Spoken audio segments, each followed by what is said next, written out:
Hello students, हम लोग vector में कंटिन्यू स्टडी करते आ रहे हैं और जिसमें लास्ट कंटिन्यूटी में हमने पढ़ा था पोजीशन वेक्टर। पोजीशन वेक्टर के बाद आज कुछ बेसिक कॉन्सेप्ट हम लोग सीखेंगे। उसमें पहला कॉन्सेप्ट हमारा है एंगुलर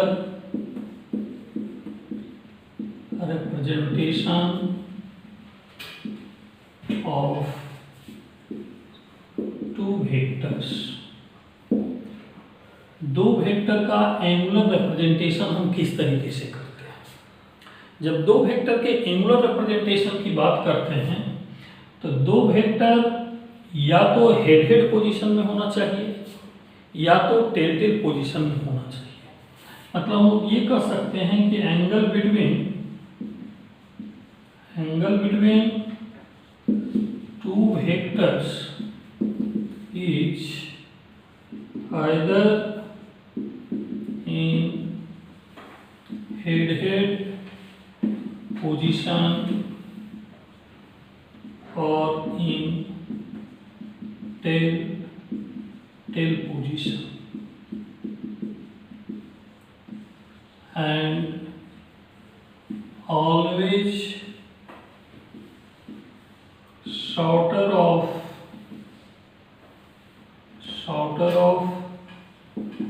two possible values।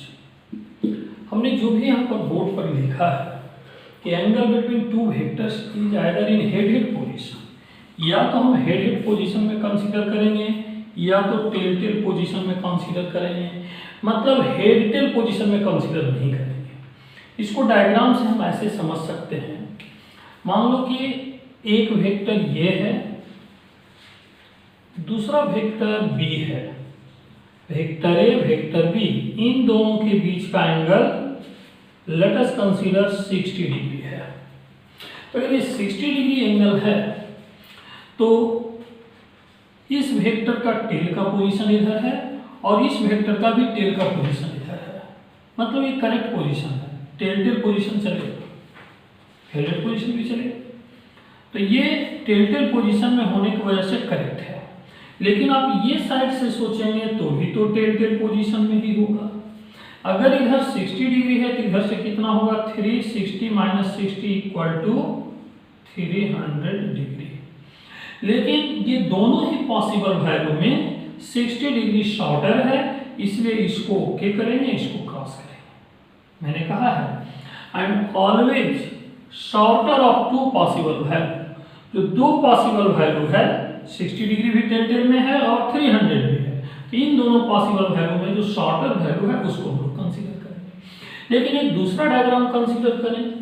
मान लो कि वेक्टर ए है और वेक्टर बी है, ये एंगल 30 डिग्री है। यहाँ पर आप देखेंगे तो इन दोनों का मीटिंग हेड हेड पोजीशन में है, और दोनों का मीटिंग अगर हेड हेड पोजीशन में है तो ये अगर 30 डिग्री है तो ये क्या होगा, 330 डिग्री। अगर ये 30 डिग्री और ये 330 डिग्री है तो इन दोनों में ये शॉर्टर है, इसलिए इसको कंसीडर करेंगे, इसको क्रॉस करेंगे। चूंकि एंगल हेड हेड पोजीशन में भी डिफाइंड है, इसलिए ये डायग्राम हमारे लिए पॉसिबल था। लेकिन तीसरा पोजीशन कंसीडर करें कि अगर ऐसा पॉसिबल है कि वेक्टर ए और वेक्टर बी दोनों हेड टेल पोजीशन में है और ये एंगल 60 डिग्री है।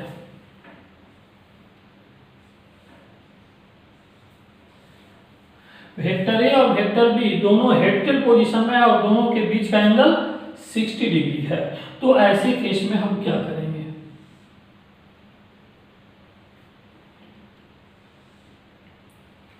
ऐसे केस में हेड टेल में एंगल अलाउ नहीं है, इसको हम क्रॉस करेंगे। लेकिन इसके लिए क्या करेंगे, ये वेक्टर बी या ए किसी एक को आप आगे बढ़ा लें या पीछे बढ़ा लें। जैसे इसको आप आगे बढ़ा सकते हैं, ये वेक्टर जो यहाँ है इसको आप उठाकर यहाँ रख लें। अगर यहाँ पर इसको प्लेस करते हैं तो ये जो एरो दिख रहा है ये एरो यहाँ हो जाएगा।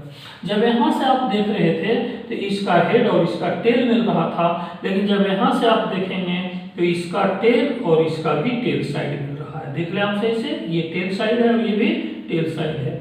टेल साइड में चूंकि एंगल डिफाइंड होता है, इसलिए जितना एंगल होगा वही हमारा आंसर होगा। और ये एंगल कितना होगा, theta equal to 180 degree minus 60 degree. इसका मतलब जब दो वेक्टर हेड टेल एंगल में मिलता है तो फाइनल एंगल का answer 180 degree minus given value, 180 degree minus given value हमने कंसीडर कर लिया। क्लियर करेंगे, ये वेरी वेरी इंपॉर्टेंट केसेज है जहां पर स्टूडेंट से अक्सर हाँ गलती होता है कि जब दो वेक्टर हेड टेल पोजीशन में होता है तो जो शॉर्टर एंगल दिया हुआ है वो हम नहीं कंसीडर करते हैं, 180 डिग्री में से माइनस कर लेते हैं। इससे आगे बढ़ेंगे, इससे आगे हम लोग बढ़ते हैं। दो वेक्टर का एंगुलर रिप्रेजेंटेशन जैसे हमने देखा, उसी तरीके से triangular representation of three vectors, triangular representation of three vectors. इससे पहले आप लोगों ने डिस्प्लेसमेंट वेक्टर पढ़ा था, याद होगा। अगर मान लो ये पॉइंट ए है और ये पॉइंट बी है, ये पॉइंट ओ है, ये ए को हमने इनिशियल पॉइंट लिया था, याद होगा आप लोग को, पीछे का लेक्चर अगर स्टडी किए होंगे तो ये इनिशियल पॉइंट हमने लिया था, ये फाइनल पॉइंट लिया था। Displacement vector is defined from initial point to final point.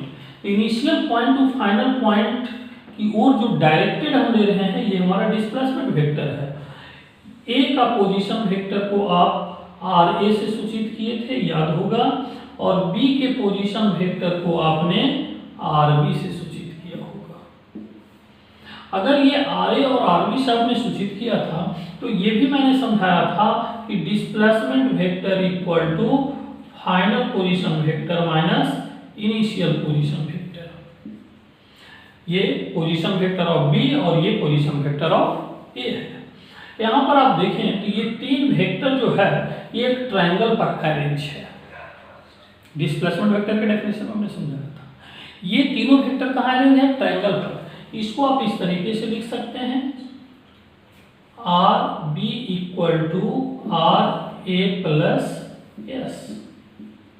इसके राइटिंग पैटर्न पर अगर आप केयर करेंगे, क्योंकि ये ट्रायंगल पर अरेंज किया गया है इसलिए इसको ट्रायंगल लॉ भी हम बोलते हैं। ये जो राइटिंग है इसको हम लोग ट्रायंगल लॉ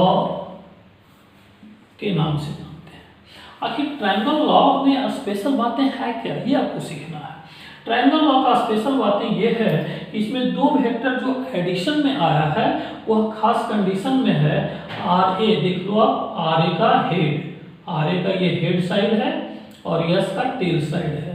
ये टेल साइड और हेड साइड मिल रहा है यहाँ पर। इसका मतलब एडिशन में आने वाले vector, addition of two vectors of head tail position. Head tail position में जो दो वेक्टर होता है हम उसका एडिशन करते हैं। एडिशन किसका करते हैं, addition of two vectors of head tail position. Triangle में जो हेड टेल पोजीशन वाला वेक्टर होता है उसको आपस में ऐड कर देते हैं। और तीसरा वेक्टर जिसको हमने इक्वेट किया, एडिशन के बाद मिला है आर बी। तीसरा वेक्टर आर बी हमको मिला है। आर बी आर ए और एस का रिजल्टेंट है, इसलिए इसको हम लोग क्या बोलेंगे, ये दोनों का रिजल्टेंट है तो एडिशन को वेक्टर में रिजल्टेंट कहते हैं।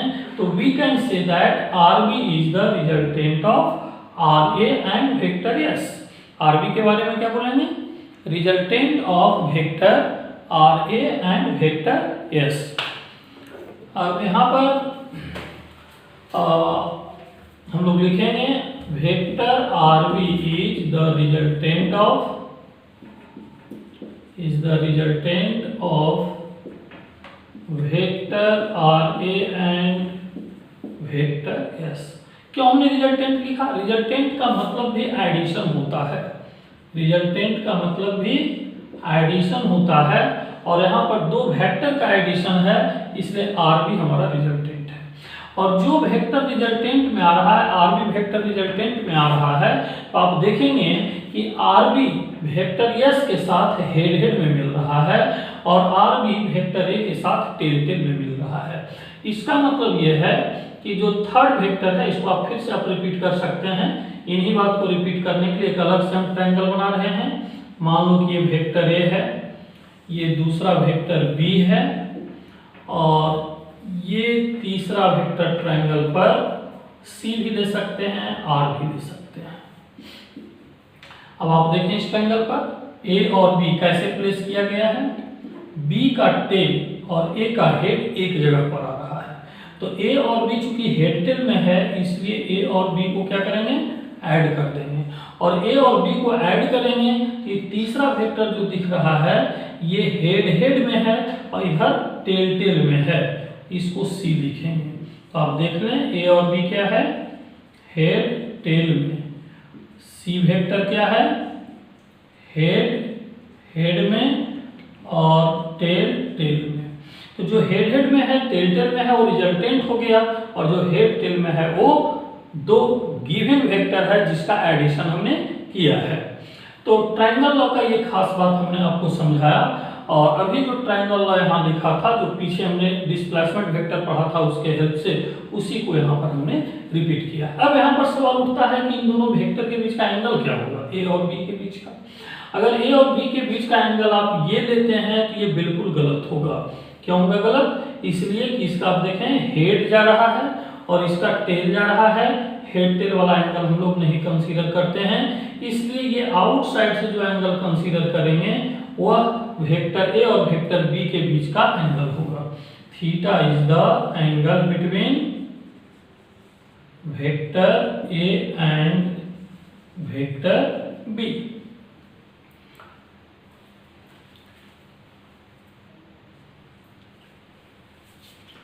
फाइनल हम लोग ट्रायंगल लॉ को हम लोग लिखेंगे कैसे। तो ट्रायंगल लॉ का जो लास्ट कंक्लूजन हमें मिल रहा है उसको हम लैंग्वेज में लिख सकते हैं। If three vectors are arranged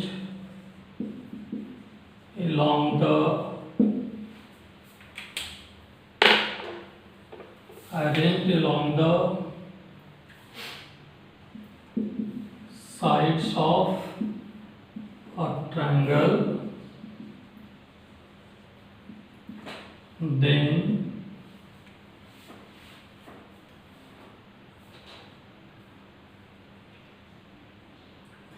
the resultant of